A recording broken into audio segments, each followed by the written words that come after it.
पुन्हा एकदा राष्ट्रवादी एकत्र येईल असं वाटतंय?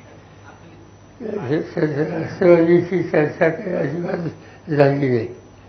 चर्चा तीच एका प्रकल्पाची झाली आणि त्या प्रकल्पाचे प्रमुख कोल्हापूरचे त्यांचं नाव गडिंग्लजचे चेअरमन काय नव्हते,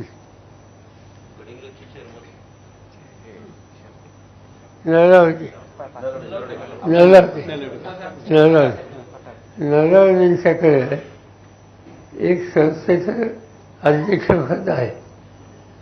मागं वसंतदादा राज्याचे मुख्यमंत्री असताना त्यांनी सगळ्यांना एकत्र बोलवलं साखर धंद्यातल्या आणि साखर कारखान्याला लागणारी मशिनरी ही आपण का बनवायची नाही याच्यासाठी नॅशनल हेवी इंजिनिअरिंग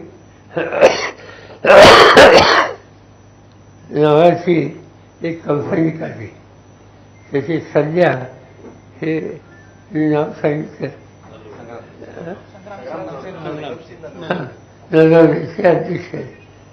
तिथं गेल्या 3 वर्षापासून तो कारखाना बंद आहे, कामगारांचं वेतन नाही.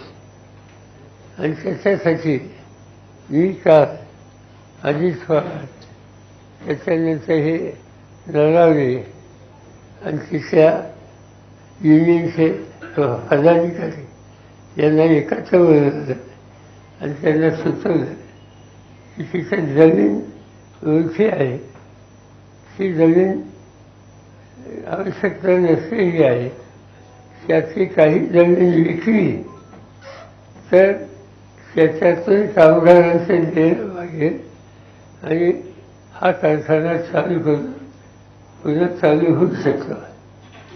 आता जमीन कुणी विकायची त्याचा मीच एक निर्णय पुणे घेतला होता आणि त्याच्यासाठी पुणे विभागाचे महसूल आयुक्त, पुण्याचे कलेक्टर आणि साखर संचालक शुगर कमिशनर या तिघांनी याच्यात लोकांच्या त्यांना प्रस्ताव मागवावा आणि विचार करावा अशी सूचना होती.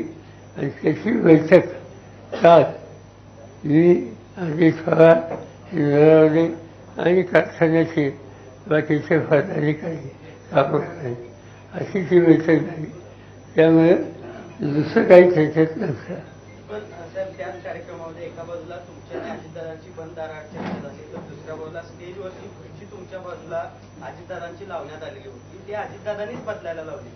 असं आहे, नवीन सरकार मंत्री त्यांनी विनंती केली की 2-3 गोष्टी मला तुमच्या कानावर घालायच्या. माझ्या कानावर घालायचं म्हणजे शेजारी होता.